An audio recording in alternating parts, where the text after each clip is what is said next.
باب البول قائما، اس باب کے اندر مسئلہ آ رہا ہے کھڑے ہو کر پیشاب کرنے کا مسئلہ. ابو حنیفہ عن منصور عن ابی وائل عن حذیفہ قال رأيت رسول الله صلی اللہ علیہ وسلم يبول على سباطة قوم قائما. ابو حنیفہ منصور سے اور وہ ابو وائل سے اور وہ حذیفہ سے روایت کرتے ہیں، انہوں نے کہا کہ میں نے رسول اللہ صلی اللہ علیہ وسلم کو ایک قوم، ایک برادری کے جو جہاں گاربیج پڑتا تھا، سباطہ جس کو ٹھیک اردو میں کہتے ہیں کوڑی، آپ نے شاید یہ لفظ پتہ نہیں ادھر استعمال ہوتا ہے کہ نہیں، جہاں کوڑا کچرا جا کے ڈالتے ہیں گاربیج، اس کو ہمارے یہاں کہتے تھے وہ کوڑی.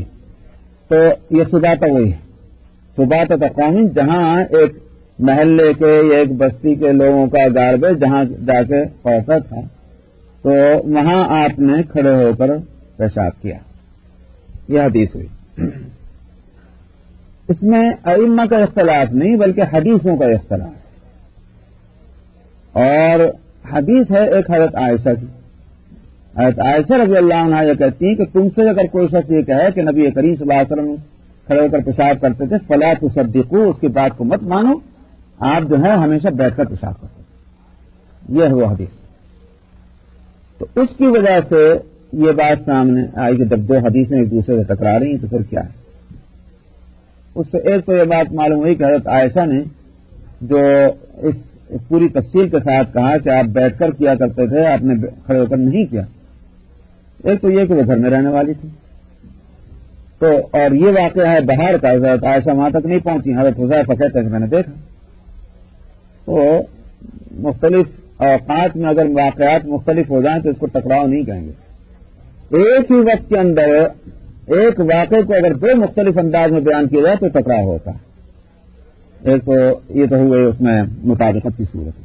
لیکن کیا نبی کریم صلی اللہ علیہ وسلم کی عادت کھڑے ہو کر پیشاب کرنے کی تھی بیٹھ کر؟ حضرت عائشہ کی حدیث کو اصل قرار دیا جائے گا کہ آپ کی عادت شریفت وہی تھی، دو وجہ سے. ایک تو یہ کہ اس میں گندگی سے اور نجاست سے بچنا زیادہ یوں کہیے کہ اس میں امکان ہے بنسبت کھڑے ہو کر پیشاب کرنے سے، نمبر ایک. نمبر دو جو ہے وہ یہ ہے کہ پردہ جتنا بیٹھ کر کرنے میں ہے اتنا کھڑے ہو کر کرنے میں نہیں ہے. تو یہ دونوں چیزیں جو ہیں مطلوب ہیں. ناپاکی کے چھینٹوں تک سے بچنا مقصود ہے اور اسی طرح سے بے پردگی سے بچنا بھی مقصود ہے شریعت میں. چھینٹے پیشاب کے جو ہیں وہ اس سلسلے میں وہ حدیث جو ہے بہت اہم ہے کہ نبی کریم صلی اللہ علیہ وسلم کہیں سے گزر رہے تھے اور مر علی قبرین کا لفظ ہے کہ دو قبروں پر سے آپ گزرے تو آپ نے فرمایا انما یعذبان وما یعذبان بکبیر، ان پر عذاب ہو رہا ہے اور کسی بڑی بات کی وجہ سے عذاب نہیں ہو رہا. بڑی بات کے نہ ہونے کے معنی یہ ہیں کہ یہ تو بہت چھوٹی بات ہے، اور یا پھر یہ کہ اس کو یہ چھوٹی بات سمجھتے ہیں. تو آپ نے فرمایا کہ ایک تو وہ ہے کہ تھا جو پیشاب کے چھینٹوں سے نہیں بچتا تھا، اور دوسرا وہ کہ جو چگلیاں کرتا ہے، مطلب ایک کے پیچھے ایک بات کہنا، یہ شکایتیں کرنا پیٹ پیچھے، یہ ہے چگلی، نمیمہ کا لفظ اس کو آتا ہے. تو یہ دو آپ نے ان کے خطائیں بتلائیں، غلطیاں بتلائیں، اور آپ فرمایا کہ اس کی وجہ سے ان پر عذاب ہو رہا ہے. تو آپ نے ایک درخت کی شاخ آپ نے کاٹی اور اس کے بیچ سے دو ٹکڑے ایک کھجور کے شاخ کو اور بیچ میں سے دو اس کو چیرا اور چیرنے کے بعد ایک اس پر رکھ دیا اور ایک اس پر رکھ دیا. تو جس سے یہ سمجھا گیا کہ یہ آپ کا عمل جو ہے اس کا یہ اثر پڑے گا کہ پڑا کہ ان پر وہ عذاب جو ہے موقوف ہوا.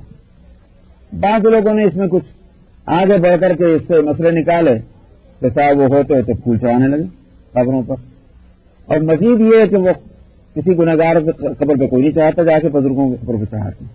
تو بھائی وہ عمل کہیں سے بھی لے آؤ، لیکن یہ حدیث اس کے لیے حجت نہیں بنتی، اس واسطے نہیں بنتی.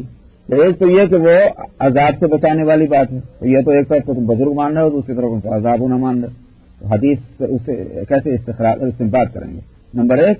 نمبر دو جو ہے وہ یہ ہے کہ یہ آپ کا ایک وقت کا عمل ہے ہو سکتا ہے کہ اس خاص وقت میں آپ کو اس بات کے لیے کہا گیا ہو. اگر یہ ایک قاعدہ ہوتا تو پھر یہ آپ ہر ایک قبر پہ کرتے، یہ ہر ایک قبر کے لیے کرنے کو آپ فرماتے. کسی ایک وقت ایک کام ہونا اور بقیہ اور تمام اوقات میں وہ کام نہ ہونا وہ حکم عام نہیں بناتا. حکم عام وہی رہتا ہے کہ جو ہر وقت کیا جانے والا ہے. وہ حکم خاص ہے کہ جو کسی خاص موقع پر نبی نے وہ کام کیا. ہو سکتا ہے کہ اللہ سبحانہ و تعالیٰ نے اس خاص وقت کے لیے وہ کام رکھا ہو، اس لیے اس کو اصول اور ضابطہ نہیں بنائیں گے. بہرحال میں اس میں کہہ رہا تھا کہ چھینٹوں سے بچنا پیشاب کے یہ اتنا اہم ہے کہ یہ سبب بنا ہے ایک مردے پر عذاب کا. تب ان چھینٹوں سے بچنے کی ضرورت ہے. اس لیے تو بیٹھ کر پیشاب کرنے کی آپ کی عادت شریف ہے. لیکن یہ کھڑے ہو کر یہاں پیشاب کیوں ہوا، اس پر اس حدیث کی شرح میں کلام کرنے والے مختلف باتیں بتلاتے ہیں. اور بعض نے یہ یہاں تک تابعین سے یہ اس کی شرح تو بعض نے کہا کہ نبی کریم صلی اللہ علیہ وسلم کو ایک عذر تھا، اور وہ یہ کہ آپ بیٹھنے سے اس وقت معذور ہو رہے تھے، گھٹنوں میں آپ کے درد تھا، اس واسطے آپ نے کھڑے ہو کر پیشاب کیا. بعض نے یہ بات کہی ہے کہ وہ دراصل جگہ ایسی ڈھالدار تھی کہ اگر آپ وہاں بیٹھتے تو وہ پیشاب آپ کے نیچے اور آ کر کے آپ کے کپڑوں کو خراب کر سکتا تھا، اور اگر آپ الٹے سم سے بیٹھتے تو وہ بے پردگی ہوتی، چلنے کا راستہ ہے، اس لیے آپ نے اس صورت اختیار کی. بہرحال یہ ہوا کہ یہ عذر تھا، کوئی عذر کوئی بھی ہو، یہاں سوال اس کا نہیں. عذر تھا، عذر کی وجہ سے آپ نے ایسا کیا، ورنہ عادت شریفہ بیٹھ کر ہی پیشاب کرنے کی تھی.